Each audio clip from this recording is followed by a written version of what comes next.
그리스 신화에 보면 현대인의 표상이라고 여겨지는 그 사람이 나오고 있습니다.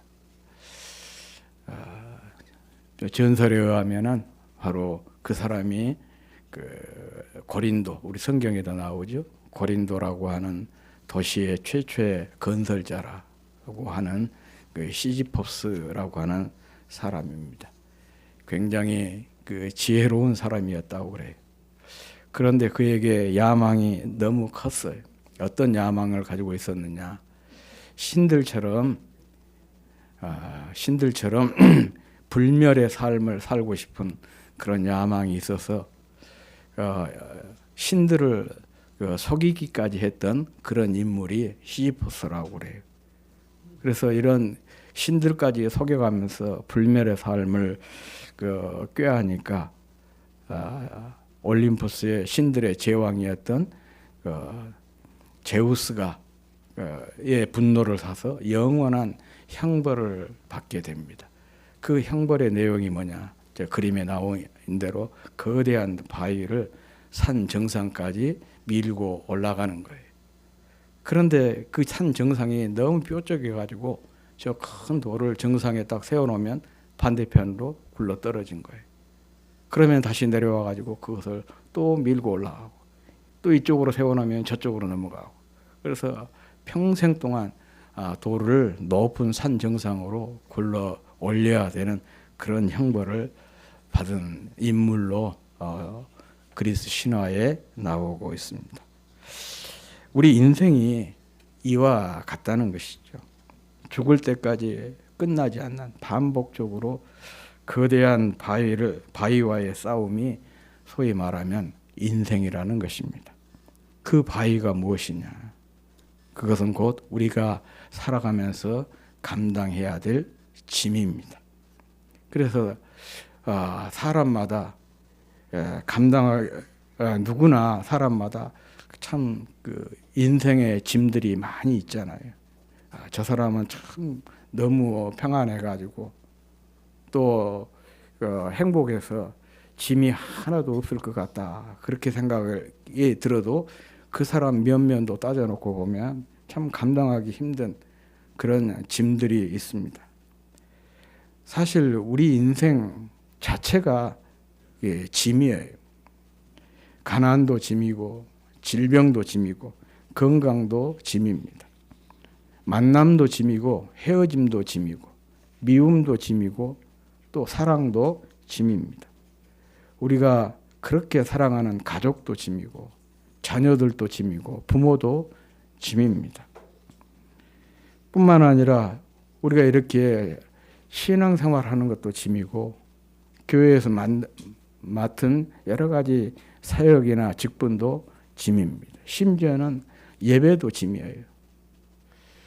어떤 목사님이 그런 얘기를 했어요. 새벽 예배만 없다면 그래도 목회할 만하겠다. 그러니까 이분에게는 새벽 예배가 큰 짐이다, 그런 얘기겠죠. 예. 흔히 저희들이 신학교에서 설교학을 배울 때 그런 얘기예요. 목사에게 있어서 설교 단상은 보좌와 같고 설교는 큰 영광이다. 그런데 제가 지금까지 거의 한 40년 이렇게 목회하고 설교해 왔는데, 설교가 영광이라기보다는 큰 짐으로 느껴져요. 항상 짐이에요. 주일날 새벽에는 새벽 예배를 드리지 않지만 그런다고 해서 제가 늦잠을 잔다거나 그러지 않아요. 오늘도 5시 못 돼서 교회에 왔습니다. 계속해서 부담감, 설교 끝날 때까지. 그러면 설교 끝나면 짐을 내려놓은 것 같냐? 바로 설교가 끝나면 다음 주 설교에 대한 짐이 또 눌리게 돼요. 살면서 사실 우리가 부딪히는 일들 중에 짐이 아닌 것이 없습니다. 그러다 보니까 여기에서 우리 인생에게 선택지는 딱 2개밖에 없습니다. 소극적인 것은 죽는 거예요. 자살하는 겁니다. 그러면 짐으로부터 벗어날 수가 있죠. 그러나 적극적인 것은 뭐냐? 기왕에 지는 짐 즐겁게 기쁘게 지는 것이죠. 이건 제 말이 아니고 그 프랑스의 철학자 까뮤가 한 얘기입니다. 아무튼 우리는 살면서 그 숱한 짐들을 지고 있는데 여기에서 벗어나는 방법은 두 가지라는 것이에요. 자살을 하거나 아니면 여기에 새로운 어떤 의미를 부여해서 기왕에 지는 짐 즐겁고 기쁘게 지자, 그런 얘기죠. 사실 그렇습니다. 언젠가는 짐을 풀 때가 되면 또 짐의 무게만큼 보람과 행복을 얻게 되죠. 그런 점에서 기왕에 지는 짐 즐겁게 기쁘게 지는 것이 큰 지혜가 아닌가, 그런 생각을 해봅니다. 백도기라고 하는 목사님 계시는데 그분이 기독교 소설가예요. 그분이 쓴 소설 중에 가룟 유다에 대한 증언이라고 하는 책이 있거든요. 그 책에, 소설책에 보면 아주 그 재미있는 그 우화가 하나 나와요. 어느 날 예수님께서 제자들과 함께 높은 산을 오르시게 됐어요. 그런데 산 밑에서 예수님이 제자들에게 얘기합니다. 야, 각자 돌멩이를 하나씩 들고 올라가자. 그렇게 했어요. 그러니까 그 참 지혜롭고 약삭 빠른 가룟 유다는 이만한 돌멩이 하나 딱 들었습니다. 그야말로 공깃돌만한 거. 그래서 이제 뭐 이게 힘도 안 들잖아요. 이런 거 하나 들고 가는데 뒤에 보니까 누가 낑낑거리면서 따라와요. 보니까 베드로예요. 베드로는 자기 머리보다 더 큰 돌을 들고 그 산을 오르니까 얼마나 힘들겠습니까? 예, 가룟 유다가 베드로를 보면 베드로를 놀립니다. 머리가 미려놓으면 손발이 몸이 고생을 하는 법이다. 왜 그 밀어서 이렇게 큰 돌덩어리를 드냐? 나처럼 이 정도 들면 되는 것이지. 그러면서 베드로를 비웃고 조롱했어요. 그래서 산 정상에 딱 올라갔더니 일반적으로 산 정상은 돌들 자갈들로 깔려 있잖아요. 그런데 그 산에 딱 올라가니까 질펀해요. 그런데 예수님께서 뭐라고 말씀하시냐? 너희들이 가져온 돌을 의자 삼아가지고 돌에 앉아라 그러죠. 이게 베드로는 이제 딱 큰 돌을 가져가니까 앉기가 좋았죠. 그런데 가룟 유다는 앉을 수가 없어요. 여기 딱 앉으면 어떻게 앉겠어요? 앉을 수가 없는 거죠. 그래서 시구리에 앉아가지고 이제 설교를 듣는데 예수님은 설교가 빨리 끝나질 않는 거예요. 계속해서 길어지고 배는 고프고 그러니까 다리에 쥐가 나고 막 가려다가 발광을 한 것이죠. 그러니 예수님이 설교를 마치면서 야, 너희들 배고프지? 너희들이 깔고 있었던 돌을 다 들어라 그랬어요. 그래서 돌을 딱 드니까 예수님께서 축복 기도를 했더니 그 돌이 순식간에 무엇으로 바뀌냐? 빵으로 바뀐 거예요. 가룟 유다는 이게 한 입에 쏙 들어가고 간에 기별도 안 되는 거예요. 그런데 베드로는 이것을 가지고 충분하게 먹고 또 다른 사람들에게까지 나눠줬다. 그런 재밌는 에피소드가 나오는데 바로 그거죠. 돌을 들고 산을 올라가는 시간에는 얼마나 힘들고 어려웠겠습니까? 그런데 그 짐을 풀어놨더니 그것이 보람이고 기쁨이고 의미로 바뀌더라는 것이. 그런 것들을 생각하면서 힘들고 어렵지만 즐겁게 감당하자. 그런 얘기죠. 아프리카 어느 부족들은 그런다고 그래요. 물살이 센 강물 건널 때는 큰 돌을 이거나 짊어지고 간대요. 그러면 물살에 실려 내려가지 않고 강을 안전하게 건널 수 있기 때문에 그런다고 합니다. 어떻게 생각해 보면 짐이 마냥 나쁜 것만은 아니다라는 생각을 할 수가 있습니다. 그리고 실제로 그래요. 우리가 무거운 짐을 다 짊어져 보면은요, 자연스럽게 걸음걸이가 조심스러워집니다. 절로 고개가 수그러지고 허리가 굽혀져요. 또 시선이 자꾸 아래로 이 옆으로 여기저기 안 쳐다보고 내가 가야 될 목표를 향해서 집중하게 되는 것을 알 수가 있어요. 뭐 짐을 안 져본 사람들은 모르겠죠. 저도 어렸을 때 짐을 몇 번 져봤었는데 그래요. 우리 삶을 보다 신중하고 조심스럽게 또 우리의 삶의 자세를 겸손하고 겸허하게 정말 그 목표를 향해서 집중할 수 있도록 돕는 것이 짐이다. 그런 의미가 되지 않겠습니까? 우리 교회가 개척한 지 이제 20년이 됐습니다. 그동안 4번에 거쳐서 장로, 권사, 안수집사 투표를 통해서 선출을 했습니다. 제가 목회를 하면서 물론 뭐 감동적인 순간들이 참 많이 있었지만은 그 감동적인 순간 중에 하나가 이렇게 그 직분자들을 선택해서 세우는 일이었습니다. 충성되고 좋은 일꾼은 그 무엇보다도 귀하고 보람된 목회의 열매이기 때문이죠. 오늘 본문은 교회가 왜 일꾼을 세워야 하는지, 곧 직분을 주신 이유에 대해서 말씀을 하고 있는데, 우선 당시 교회 안에 있었던 여러 직분에 대해서 11절 말씀은 이렇게 이 얘기를 하고 있습니다. 이제 오늘날 교회 안에과는 조금 상황이 다르지만은 사도 바울 당시에 교회 안에 있었던 여러 직분들입니다. 어떤 사람은 사도, 어떤 사람은 선지자, 어떤 사람은 복음 전하는 자, 어떤 사람은 목사와 교사로 세웠다. 교회 안에 이렇게 여러 직분들이 있었다는 것이죠. 그런데 여기서 중요한 것은 누가 이런 직분자를 세웠느냐. 제일 첫 마디가 뭐예요? 그가 그랬어요. 그가가 누구겠습니까? 하나님이죠.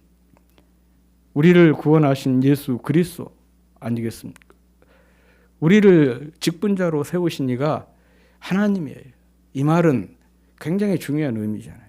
직분자는 교회의 일꾼도 목사의 일꾼도 어떤 사람의 일꾼이 아니라 하나님의 일꾼, 그리스도의 일꾼이라는 그런 의미 아니겠습니까?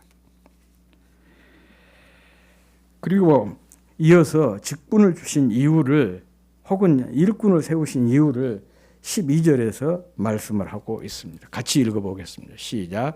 이는 성도를 온전하게 하여 봉사의 일을 하게 하며 그리스도의 몸을 세우려 하심이라. 그랬습니다. 왜 우리에게 그 직분을 주셨냐?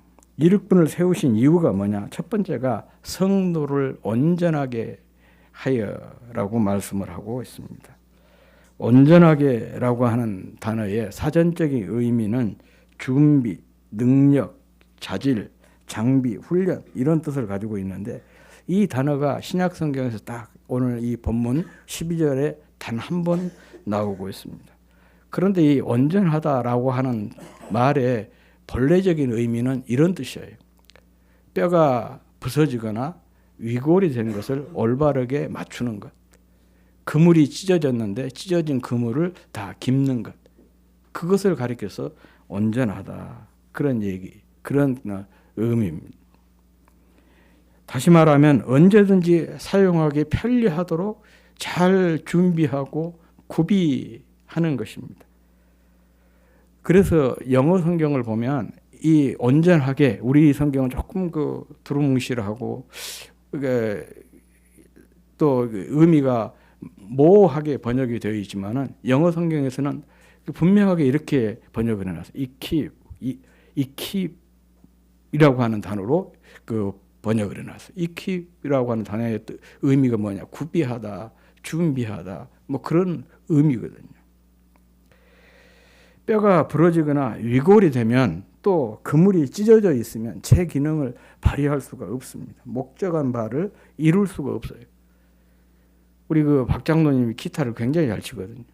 사실 우리 교회 처음 시작할 때 이 악기가 없어서 박 장로님 기타로 예배 드릴 때 시작을 했어요. 근데 찬양팀 기타 한 2번 치다가 지금 못 치고 있잖아요. 왜 그러냐? 왼쪽 손에 깁스를 하고 있어요. 여기가 지금 아직 온전하지를 못해가지고 기타를 치고 싶어도 못 친 상황. 바로 이런 거예요. 온전하다는 의미가 그런 의미입니다. 주님께서 우리에게 직분을 주신 이유가 뭐냐?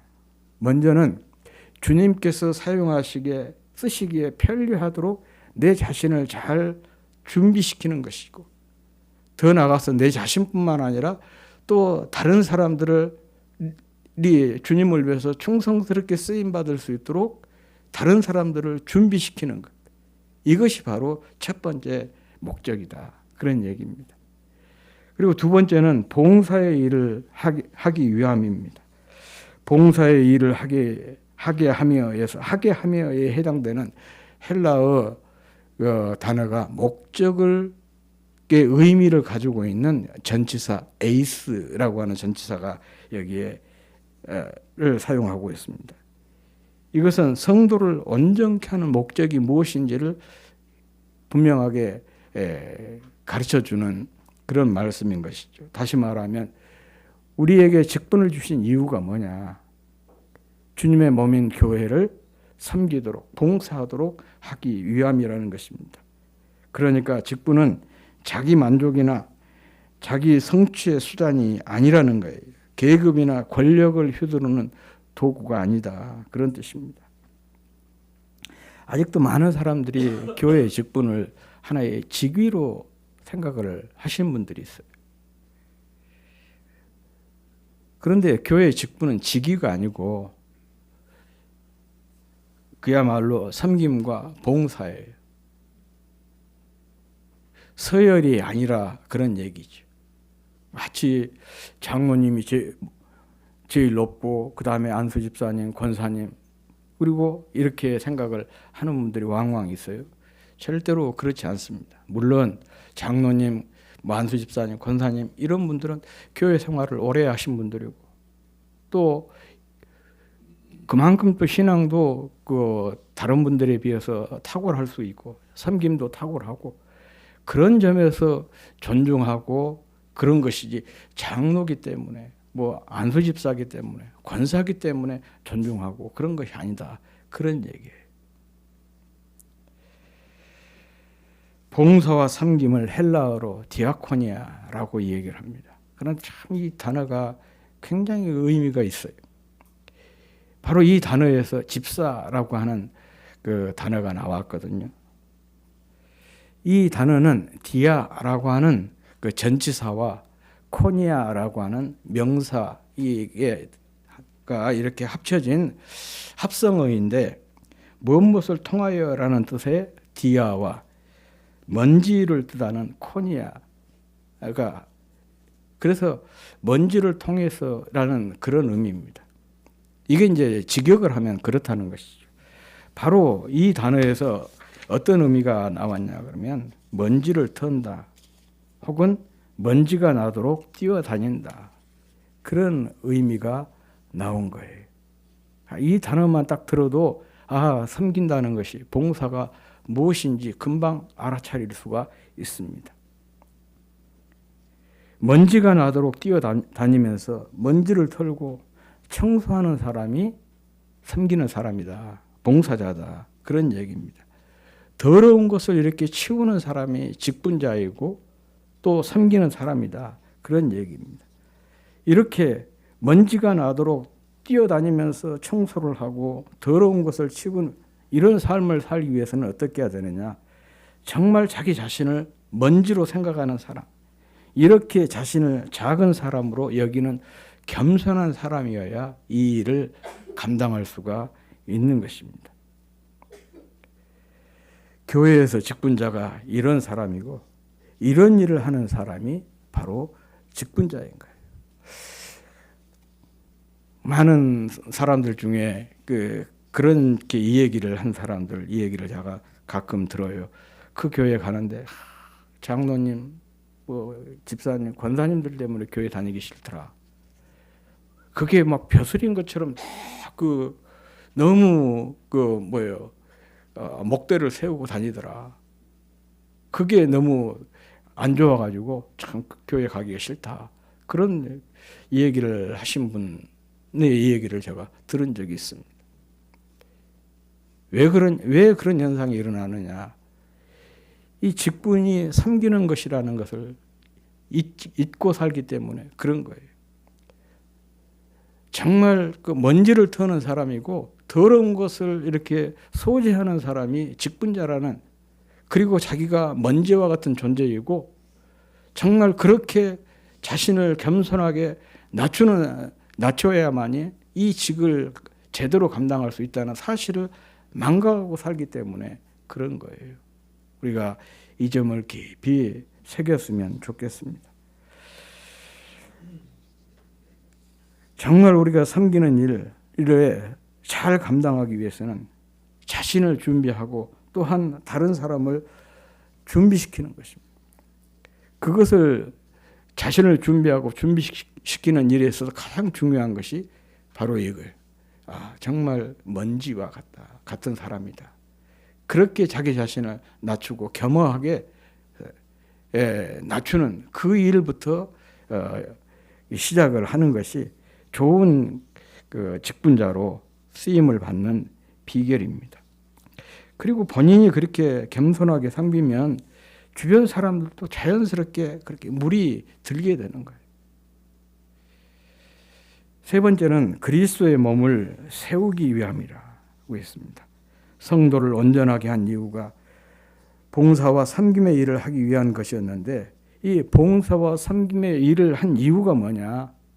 그것은 바로 그리스도의 몸을 세우는 것입니다. 바로 이것이 직분의 궁극적인 목적인 것입니다. 하나님께서 직분을 주신 것은 결국 개인의 유익보다도 공동체의 유익을 위해서 우리에게 주신 것입니다.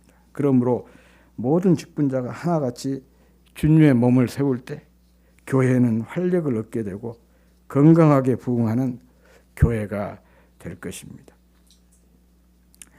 여기서 주님의 몸을 세운다라는 의미가 13절에 잘 설명이 되고 있어요. 13절 다 같이 읽어보겠습니다. 시작. 우리가 다 하나님의 아들을 믿는 것과 아는 일에 하나가 되어 온전한 사람을 이루어 그리스도의 작성한 분량이 충만한 데까지 이르니. 그렇습니다. 그리스도의 몸을 세운다는 것은 결국 그리스도의 장성한 분량에 충만한 데까지 이르게 하는 것이라는 것. 한마디로 우리를 구원하신 주님의 성숙한 인격을 담도록 하는 것이라는 거예요. 주님 안에서 한 사람 한 사람의 인격이 주님을 담도록 변화시키는 것입니다. 교회는 조직 이상의 공동체예요. 교회의 본질은 어떤 건물이나 조직이나 또 프로그램에 있는 것이 아니고 사람에게 있습니다. 교회는 사람을 섬겨서 사람을 주님의 인격을 온전히 담도록 그렇게 변화시키는 곳입니다. 그러므로 우리가 행하는 모든 섬김의 초점은 일 자체가 아니라 사람입니다. 그렇다면 무엇으로 어떻게 사람들을 주님을 닮도록 변화시킬 수가 있을까? 물론 여러 가지로 얘기할 수가 있겠지만은 딱 한 가지만 얘기를 하자면 그것은 바로 사랑입니다. 사랑하는 것입니다. 우리가 사랑하면, 그리고 사랑을 받게 되면 변화가 일어나요. 참 희한합니다. 이 식물도 마찬가지예요. 얼마나 이 정성을 쏟느냐, 사랑을 쏟느냐에 따라서요, 식물의 성장 속도가 다릅니다. 제가 직접 실험을 안 해봤지만은 이 꽃 색깔이 다르대요. 이런 식물도 그러는데 사람은 말할 것이 없는 것이죠. 그래서 요한복음을 보면 예수님께서 제자들과 마지막 만찬을 가지시고 제자들의 발을 씻어 주셨어요. 그리고 주님이 제자들에게 당부하신 첫 번째 말씀이 뭐냐? 사랑이에요. 내가 너희를 사랑한 것 같이 너희도 서로 사랑해라. 그런데 여기서 우리가 주목해야 될 것은 주님께서 너희가 모든 사람, 세상 모든 사람들을 다 사랑해라, 그렇게 말씀하지 않습니다. 너희끼리 사랑해라는 거예요. 적어도 너희들이 11명만이라도 뜨겁게 사랑하면 거기에서 큰 변화가 일어난다는 거죠. 너희들이 뜨겁게 피차간에 사랑하면 세상 사람들이 너희가 내 제자인 줄 알게 될 것이고, 그렇게 해서 사람들이 그 주님의 공동체에 들어오면 그런 사람 한 사람 한 사람 변화시켜서 확장되어 나가게 되는 것이죠. 그래서 교회는 정말 사랑하는 곳이어야 돼요. 사랑받는 곳이 돼야 됩니다. 적어도 내가 교회 오니까 사람 대접받더라. 내가 다른 데서 받아보지 못한 사랑을 내가 교회에서 받았다. 그런 생각을 갖도록 교회 안에서는 피차간에 뜨겁게 사랑해야 됩니다. 이 사랑이라고 하는 것이 참 묘해요. 사랑을 하는 사람에게도 이게 큰 유익이 있고 변화가 있고, 또 사랑을 받는 사람도 또 큰 감동과 변화가 일어나게 되는 것입니다. 그래서 주님께서 사랑하라, 이 사랑을 강조한 것이 아닌가 싶습니다. 그리스도의 한 사람 한 사람을 그리스도의 몸으로 세우는 비결, 그것은 바로 피차간에 뜨겁게 사랑하고 또 사랑받은 것을 통해서 그리스도의 얼을 담는 사람들로 세워져 가게 되는 것입니다. 아무튼 우리도 피차간에 뜨겁게 사랑하고 관심 갖고 뜨겁게 사랑해서 이렇게 한 사람 한 사람을 주님의 인격을 담는 그런 사람들로 변화시켜 나가는 우리 교회가 될 수 있기를 주의 이름으로 축복합니다. 흔히 교회의 직분을 가리켜서 감투가 아니라 십자가라, 또 명예가 아니라 멍에라, 그렇게 말을 합니다.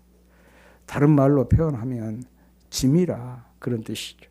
정말 부담스러운 짐입니다. 제가 참 마음 아프면서도 감동적인 그 내용을, 그 자료를 하나 발견을 했습니다. 초대교회 감독들이 모이면 대부분이 눈이 하나 없거나 팔이 없는 외팔이거나 아니면 다리가 없고 쩔뚝거리는 절름발이거나 그렇대요. 교회가 감독을 뽑을 때 눈 없는 사람, 한눈 없는 사람, 한 팔 없는 사람, 절름발이 그런 사람들을 뽑았겠습니까? 그런 게 아니에요. 그 시대는 핍박의 시기였잖아요. 핍박 속에서 모진 고문 때문에 눈이 뽑히고 팔이 잘리고 다리가 불구가 되었어요. 이것을 영광으로 마치 주님을 믿는 하나의 그 십자가의 흔적으로 자랑스럽게 초대교회 감독들이 여겼던 것이죠. 우리는 지금 평화로운 시기에 신앙생활을 하고 있어서 그렇지, 누구의 말대로 직분의 서열은 곧 순교의 서열이란 말이 맞는 것 같습니다. 그러니 직분은 감투가 아니라 십자가인 것이고, 명예가 아니라 멍에라는 표현이 전혀 과장된 표현이 아니다, 그런 생각을 해보게 됩니다. 이렇게 이게 십자가인 줄 알고 멍에인 줄 알면서도 많은 사람이 직분을 사모하고 또 이 직분을 맡겨주었을 때 충성스럽게 잘 감당하는 것을 볼 때 참 감동이 돼요. 그것은 직분의 유익과 영광을 알기 때문에 그렇지 않겠습니까? 직분이 무거운 짐인 것은 분명하지만 그냥 짐이 아니라 주님의 복을 부르는 짐이고 영광을 부르는 짐이라는 사실을 알고 있기 때문에 그런 것입니다. 디모데전서 3장 13절에 보면 이런 말씀이 있습니다. 다 같이 한번 읽어보겠습니다. 집사의 직분을 잘한 자들은 아름다운 지위와 그리스도 예수 안에 있는 믿음의 큰 담력을 얻느니라. 주어진 직분 잘 감당하면 아름다운 지위를 얻게 되고 믿음의 큰 도움을 얻게, 담력이라고 하는 것은 확신이에요. 그래서 그런 이야기를 합니다. 직분 사면은 믿음 사면이라, 그렇게 얘기를 하기도 해요. 우리가 직분을 잘 감당하면 그 직분으로 인해서 믿음의 확신, 큰 믿음의 담력을 얻게 되는 그런 복을 누리게 된다는 거예요. 그래서 정말 내가 내 믿음을 잘 관리하기를 원하는 사람은요, 이 직분을 잘 감당해야 되고 또 사역을 찾아서라도 일을 해야 돼요. 그러면 정말 뭐가 되냐, 내 신앙에 큰 도움이 되는 것입니다. 유익이 되는 것입니다. 앞서 직분이 복을 부르는 짐이다, 영광을 부르는 짐이다, 그렇게 말씀을 드렸는데, 이것은 직분의 종류가 아니라 직분을 감당하는 태도에 있는 것입니다. 주님의 복은 직분의 종류에 따라서 주어진 것이 아니에요. 그 직분을 감당하는 태도에 따라서 주어지게 되는 것입니다. 물론 제가 오늘 설교를 통해서 직분에 대한 얘기를 했는데, 이 직분 얘기는 단순히 장로, 권사, 안수집사, 서리집사, 또 다른 여러 가지 목사, 전도사, 여기에만 한정된 얘기가 아니고 모든 믿는 사람들은 다 사역자다, 그렇게 얘기하고 있지 않습니까? 일반화해서 지금 이 얘기를 하고 있는 것을 여러분들이 기억을 했으면 좋겠습니다. 2025년도에 각자에게 주어진 사역이 정말 복을 부르는 짐이라고 믿고 충성할 수 있는 여러분이 되시기를 주의 이름으로 축복합니다. 그래서 정말 주님의 복이 따라다니는 한 해, 또 이 주님의 축복 속에서 한 해를 잘 축복된 한 해가 될 수 있기를 바랍니다. 사실 우리가 복의 통로가 돼야 된다, 그런 얘기 많이 하잖아요. 복의 통로가 되려면 먼저 내가 복을 받아야 돼요. 내가 복을 받지 못하고 줄 복도 없는데 어떻게 다른 사람에게 복의 통로가 되겠습니까? 그리고 복이라고 하는 것은 저절로 오는 것이 아닙니다. 복은 복을 지어야, 복받을 짓거리를 해야 복을 받는다, 그런 말 하잖아요. 옛날에도 복을 지어야 그 복이 오게 되는 것이죠. 그렇다면 복을 짓는다는 것이 뭐냐? 맡겨진 사역을 충성스럽게 잘 감당하는 것이 소위 말하면 복을 짓는 것이고, 이렇게 복을 많이 지으면 자연스럽게 복이 따라오게 되고, 내가 그래서 복을 받으면 다른 사람에게 복을 흘려보내는 복의 통로의 삶을 살아낼 수가 있는 것입니다. 꼭 이런 한 해가 될 수 있기를 주의 이름으로 축복합니다.